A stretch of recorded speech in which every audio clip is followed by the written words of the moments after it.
Dear student. तो कैसे आप लोग? आशा करते हैं कि आप लोग अच्छे होंगे। लेकिन कुछ स्टूडेंट्स ऐसे भी होंगे जिनके ऊपर इस समय एक पता मतलब बहुत हैवी ऐसा लग रहा होगा कि पर्वत के नीचे वो दबे हुए हैं, जिससे वो उबर नहीं पा रहे हैं। तो भाई ये पर्वत क्या है? तो ये पर्वत उनके लिए इंग्लिश के एग्जाम्स है, क्योंकि बहुत सारे स्टूडेंट है कि अभी उनकी जो इंग्लिश होती है वो बहुत ही वीक रह गई है। तो क्या इस समय हम अपनी इंग्लिश को अच्छा कर सकें? इंग्लिश को हम तेज हमारे पास इतना समय तो है नहीं कि हम अपनी इंग्लिश को सुधार सकें। लेकिन हाँ, अगर आप स्टूडेंट हो, पढ़ाई कर रहे हो, तो अब अगर आपको अपने इंग्लिश में देखिए, स्टूडेंट्स प्रॉब्लम ये है कि मैं बहुत कमज़ोर हूँ, पास कैसे होंगे, फेल होने का डर है, इंग्लिश समझ में नहीं आती, यही सारे उनके क्वेश्चंस हैं। तो आखिर इन क्वेश्चन से कैसे डील की जाए? हमें तो अपने बोर्ड एग्ज़ाम में क्या करना है? बोर्ड एग्ज़ाम में मान लीजिए कुछ भी नहीं आ रहा है, फिर भी हमें पास तो होना है ना। और बिना इंग्लिश में पास हुए में एक अच्छे नंबर से पास नहीं हो पाएंगे। यानी इंग्लिश में भी जो आपके पास इंग्लिश होता है वो बोर्ड्स में 100 मार्क्स का होता है। तो आपको यहाँ से 50 मार्क्स तो अगर अच्छे नंबर लाने हैं तो लाना ही होगा। तो आपको ये सॉरी हमने यहाँ लिखा 50 मार्क्स हम कैसे अचीव करें? या तो हम 40+50+ अगर कर लेते हैं, फिर भी हमारे जो इंग्लिश में वो एवरेज पासिंग नंबर मिल जाएंगे। तो वो कैसे होगा? तो देखिए, अब आपको थोड़ा सा मेहनत करके रटने वाली जो चीजें हैं, जो सो ये कंफर्म रहता है कि हाँ श्योर है ये आएंगे ही, तो उन्हें आपको तैयार करना है। जैसे कि देखिए, आपको लेटर्स आता है लिखने के लिए, लेटर्स ये भी आपके पास आता है 10 नंबर का।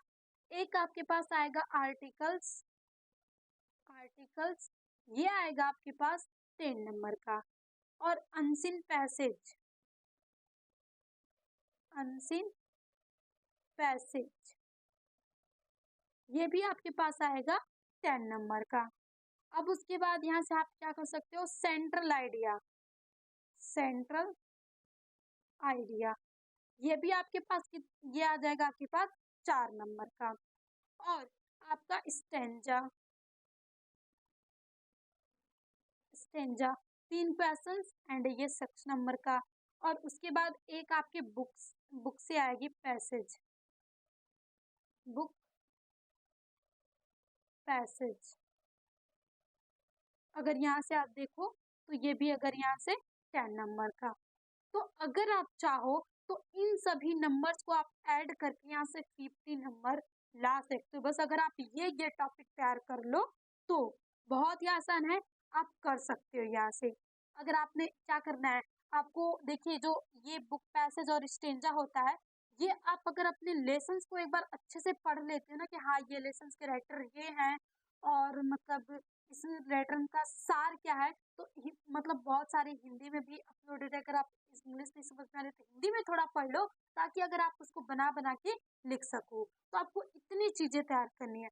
आपको 3 टॉपिक पे लेटर्स जो कि वीडियो में अपलोड ही है, और 3 ये कि एक एडिटर्स को, एक प्रिंसिपल्स को, और एक आपको कोई भी डिस्ट्रिक्ट मजिस्ट्रेट को, यहाँ से लेटर्स 3 टॉपिक पे तैयार कर लो।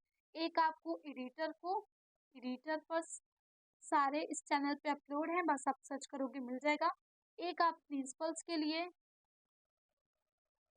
और एक आप डिस्ट्रिक्ट मजिस्ट्रेट के लिए, डिस्ट्रिक्ट मजिस्ट्रेट के लिए। 3 लेटर्स बस आपको, बस थोड़ा सा लेटर्स लिखने का तरीका देखना है, और बहुत ज्यादा चेंज नहीं होता है। 3 अगर चीज पे अगर आप लेटर्स लिखना समझ लेते हो तो आपके 10 नंबर के फिक्स हो जाएंगे। और आर्टिकल्स भी, जैसे आपको आर्टिकल्स पॉल्यूशन पे आर्टिकल्स, इन्हीं सारी चीजों पे आता है, एजुकेशन पे, इन सारी चीजों पे आपको आर्टिकल्स लिखना आता है, वो भी 100 से 150 वर्डों में। तो आप अगर इसे लिख सकते हो, देखिए बिल्कुल भी रट के नहीं जाना है। आप बस थोड़े से इस समय मेहनत कर दो, रट ही लो एकदम। एक नहीं कि एकदम पूरे तरीके से रट के एग्जैक्ट।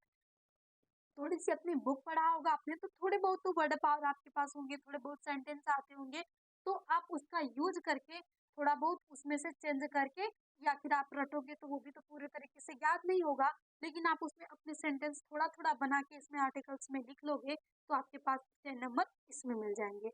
और अनसीन पैसेज भाई वो तो आपके पास दिया रहता है, आप उसे अच्छे से पढ़ो और नीचे क्वेश्चंस देखो, सबसे पहला आपको अनसीन पैसेज सॉल्व करने का ये है कि आप पूरे पैसेज को अच्छे से पढ़ लो और वहाँ पे जो चीज़ें आपको थोड़ा-सा हाँ, ये मतलब अच्छी लग रही है ना वहाँ से, उसको थोड़ा मतलब आप ऐसे थोड़ा बिंदु-उंदु क्योंकि पेपर पे ओवर राइटिंग करना नहीं होता है, आप थोड़ा-सा मार्क आउट कर लो, फिर उसके बाद क्वेश्चंस पढ़ो। हाँ, क्वेश्चंस यहाँ पे क्या है? तो क्वेश्चंस आपको वहाँ से मिल जाएँगे क्वेश्चन, फिर उन क्वेश्चंस का आप आंसर लिख दोगे उसी में से ढूँढ के, तो आपके 10 नंबर इसमें फिक्स हो जाएँगे।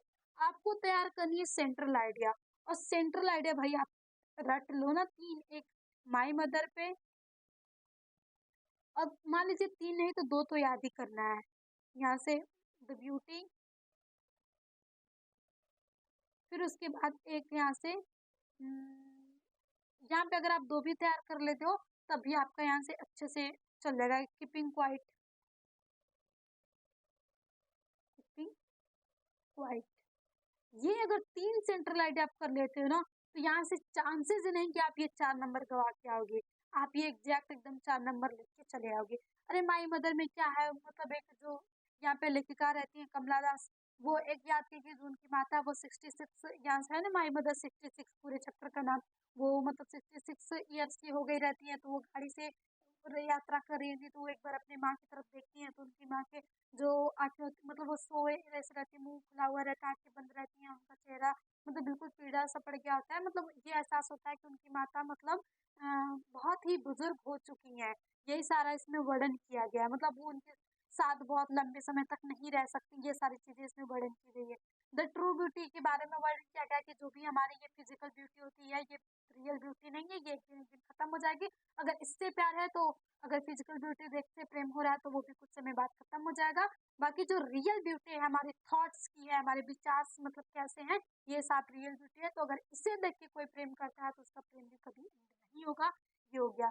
फिर द कीपिंग क्वाइट, मतलब इसमें आपको शांत रहना चाहिए कि हमारा जो जीवन है वो हमेशा मतलब चलता फिरता भाग दौड़ में लगा हुआ है, तो हमें इन सबों से रुक के एक जगह बैठ के शांत से हमें थोड़ा शांति के बारे में हम अगर बनाए तो हम शांति बना सकते हैं। ये कीपिंग क्वाइट के बारे में है। फिर उसके बाद आपको स्टेंजा हमने बताया था कि अगर 3 स्टेंजा जो हमने चैनल पे अपलोड किया अगर आप उसे देख लेते हो तो स्टेंजा भी आपके 6 नंबर क्लियर करके जाएगा। स्टेंजा आपको दिया होगा, उसी में से 3 क्वेश्चंस होंगे। मान लीजिए एक क्वेश्चंस को आपको लिखना होता है कि मान लीजिए इसमें पोएट वेट का नाम पूछ दे और बहुत कम चांसेस है कि अगर पोएट का नाम पूछा नहीं तो आपको 3 क्वेश्चंस उसी में लिखना होगा कि हाँ ये कैसे हुआ, ये कैसे हुआ। और एक उसमें होता है कि आपको उसमें फिगर ऑफ स्पीच लिखना होता है। तो देखिए आप फिगर ऑफ स्पीच करने के लिए जैसे लाइक एज लाइक, यहाँ पे सिमिली हो गया, जैसे लाइक वर्ड आ जाता है, समानता, ये सारी चीजें। मेटाफोर्स, अगर तुलना की जाए किसी चीज से, मानवीकरण किया जाए तो वहां से आप मेटाफोर्स लगा सकते हो। तो सिमिली मेटाफोर्स यही अक्सर करके आते हैं, तो आप एक बार फिगर ऑफ स्पीच देख लोगे तो वहां से ये भी आपका तैयार हो जाएगा। फिर उसके बाद अब बुक की वाली जो पैसेज आती है आपके, जैसे ये तो स्टेंजा हो गया, आपके पास जो यहाँ से प्रोज में जो चैप्टर उनसे भी एक पैसेज आता है, पहले ही मिल जाता है, तो उन पे भी आपको क्वेश्चन दिया हुआ कि हाँ इसमें क्या हुआ है पूरे पैसेज में, उसी से क्वेश्चन बनाया होगा, तो इसे भी आप कर लोगे तो यहाँ से 10 नंबर मिल जाएंगे। तो प्लीज आपको डरना नहीं है, डरना नहीं है कि मैं क्या हो जाऊंगा, फेल हो जाऊंगा। बस आपको करना क्या, आप इन चीजों को तैयार कर लो, आप अपने इंग्लिश के पेपर में भी फोड़ के चले आओगे। और देखना आपके पास बहुत आसान आसान ग्रामर्स के सिनोनिम्स एंटोनिम्स आ जाते हैं, आप उसे भी कर लाओगे तो आपके 50+ नंबर तो क्या हो जाएंगे, मिल ही जाएंगे। तो आई होप आपको ये सेशन हेल्पफुल लगा हो। जो भी हमारे स्टूडेंट को डर लग रहा हो इंग्लिश से तो वो डरे ना, बस अपने काम करे रहेंगे तो उनका डर खुद ही खत्म हो जाएगा कि अगर वो बिजी रहेंगे तो डर हावी नहीं होगा और वो बिजी रह के अपने डर्स को पूरी तरीके से निकाल सकते हैं। तो आज के सेशंस में इतना ही, बस आप इतना तैयार कर लो और ये सारी चीजें आपको यहाँ पे अपलोड है, अगर आप वहाँ पे देख लेंगे तो आपकी कोई भी इंग्लिश में नंबर मतलब फेल नहीं कर सकता। तो थैंक यू। अगर आपको ये सेशन अच्छा लगा हो तो अपने दोस्तों को शेयर कर दीजिएगा ताकि उनकी भी हेल्प हो सके। और मिलते हैं नेक्स्ट वीडियो में नेक्स्ट सेशन के साथ। तो always be happy and be positive and work hard, work hard.